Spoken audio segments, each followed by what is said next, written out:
From Drop Biscuit Studios and the people who brought you Wondery's Inside Jaws, Inside The Exorcist, and Inside Psycho comes You Talking to Me?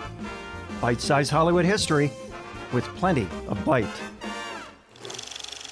What if It's a Wonderful Life had never been born? This is You Talking to Me? I'm Mark Ramsey. Frank Capra's It's a Wonderful Life is a perennial holiday classic, and it almost disappeared into the dustbin of forgotten movie history. The movie was based on a book called The Greatest Gift, which was inspired by Charles Dickens' A Christmas Carol. The author couldn't find a publisher, so he printed up 200 copies and sent them to friends as Christmas cards. Well, one landed in the lap of a producer who acquired the film rights and sold them to Capra. After Cary Grant passed on the lead role of George Bailey, Capra approached Jimmy Stewart. Stewart was just back from World War II and the trauma of piloting a bomber over Europe. Acting felt frivolous to him now. He was considering giving it up altogether. But there was something about the dark melancholy of this story and the uplifting theme of sacrifice for others that touched him. So he signed on.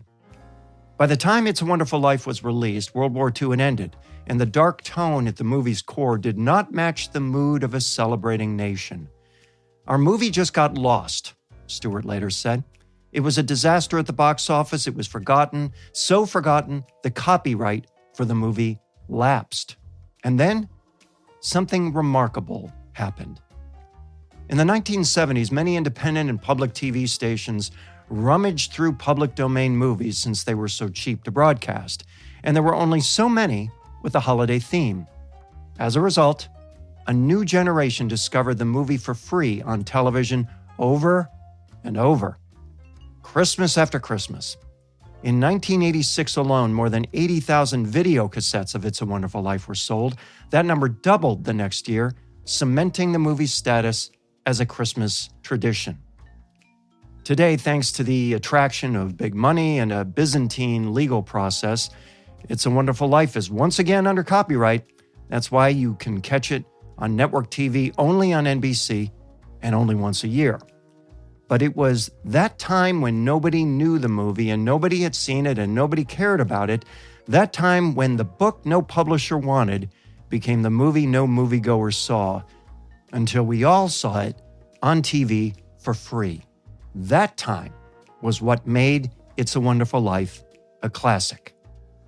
When I was a kid, I wrote Jimmy Stewart a fan letter about this movie. He wrote back, quote, "I had all the feelings you had about It's a Wonderful Life when we were making it.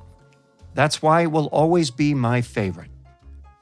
Follow us on Apple Podcasts, Spotify, or wherever you're listening right now, and it wouldn't kill you to give us a 5-star rating.